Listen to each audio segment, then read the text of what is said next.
عدیل کی بیوی بھی مصطفیٰ اور عدیل کے باپ کا پتہ لینے جب گھر آتی ہے تو وہ شرجینہ کو کافی باتیں کرتی ہے اور شرجینہ کو کہتی ہے کہ تم بہت بیوقوف لڑکی ہو، تم نے ایسے لڑکے سے شادی کر لی جس کا کوئی مستقبل ہی نہیں۔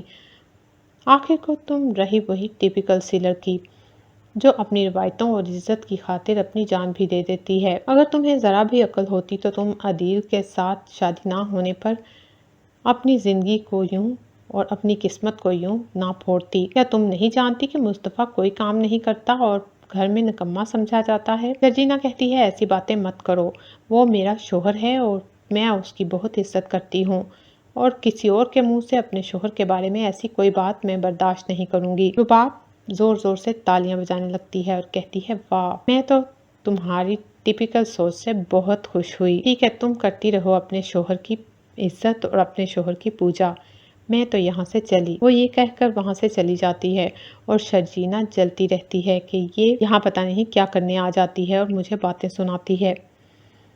شرجینہ مصطفیٰ کو پہلے ہی کہتی ہے کہ ابا کی طبیعت ٹھیک نہیں ہے اور ہمیں میل نرس کی ضرورت نہیں ہے۔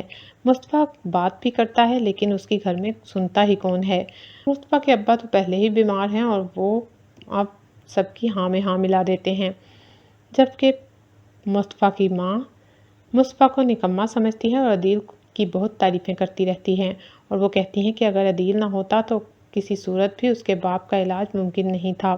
عدیل کی بیوی وہاں آتی ہے اور مصطفیٰ اور عدیل کے باپ کو منا لیتی ہے کہ آپ ہمارے گھر چلیں، وہاں پر آپ کی اچھی دیکھ بھال ہوگی۔ عدیل کی ماں عدیل کے حق میں فیصلہ سنا دیتی ہے اور اپنی بہو کی اتنی میٹھی چپڑی باتیں سن کر شیشے میں اتر جاتی ہے اور دونوں عدیل اور اس کی بیوی کے گھر شفٹ ہو جاتے ہیں۔ عدیل کے باپ بھی اب اس بات پر اعتراض نہیں کرتے کیونکہ وہ دیکھ رہے ہیں کہ اس کی بیوی بھی کافی اچھی ہے، لیکن وہ نہیں جانتے کہ دل کی وہ کیسی ہے۔ تبھی وہ عدیل کے گھر جانے پر راضی ہو جاتے ہیں اور وہاں شفٹ ہو جاتے ہیں۔